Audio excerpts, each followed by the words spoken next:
Hey Emily, it's Melissa Wardy with Pigtail Pals. I appreciate you asking me to give some input to you for your project on child beauty pageants. I have strong feelings on them. So I'm sure that you've found out new research. They were created by a resort owner who wanted to keep families at his resort for a weekend longer at the end of summer and make more money. And they started off pretty innocent, kind of curling the hair, cute little dress, little Mary Janes.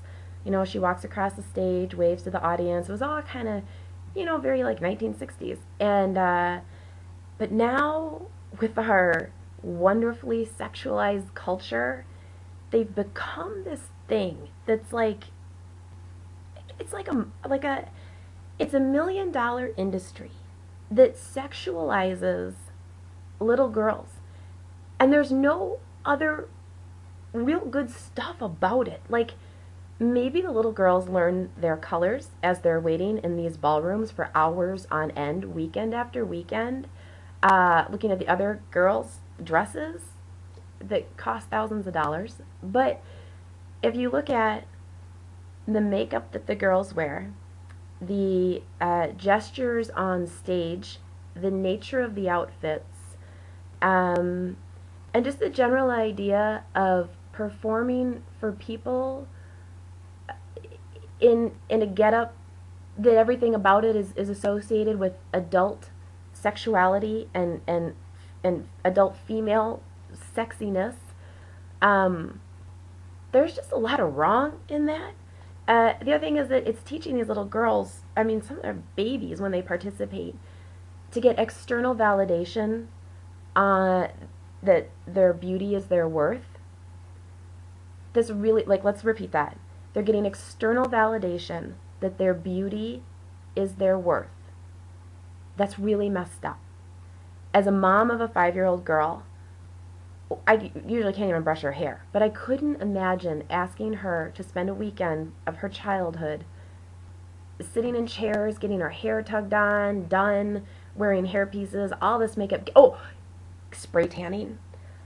Let's talk about spray tanning. The spray tanning, like little babies, little kids, spray tanning little kids.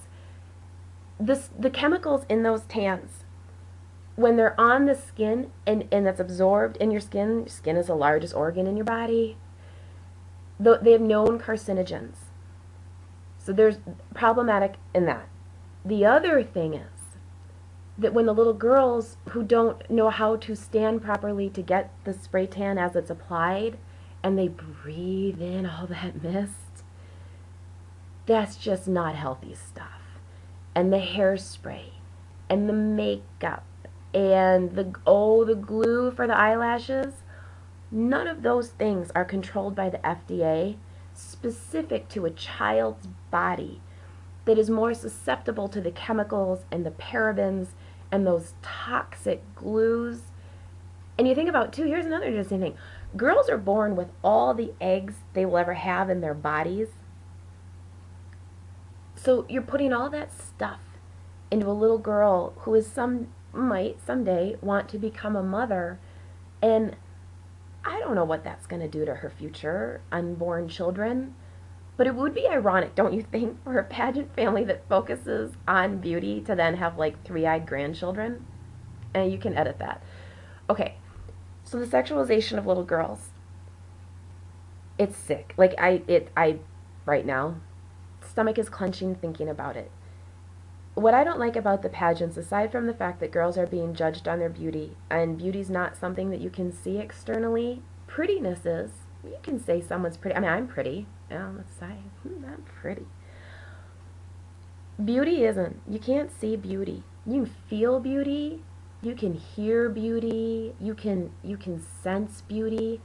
But beauty's not something that you go down a checklist and you check off specific to little girls, because little girls, they're amazing. And when you dress them up as sexy 25-year-old women and have them parade around on stage and give mediocre talent performances to then win really chintzy, crappy prizes, there's just so much more that she could be doing to build her character, to strengthen her talents, to invest in interests that she has. And if little girls like being up on stage, and there's nothing wrong with that, but let's get them involved in community theater. Let's get them involved in, like, if they have a place of worship, they could be doing choir, or they could be doing, a lot of those places have like plays and stuff that they could do. Um, but to judge a little girl on her looks that aren't even really hers because she's been so made up by the adults in her life, it's just really sick. And I think that people really need to think about the messages that we're giving little girls about beauty, and about what beauty means to their lives.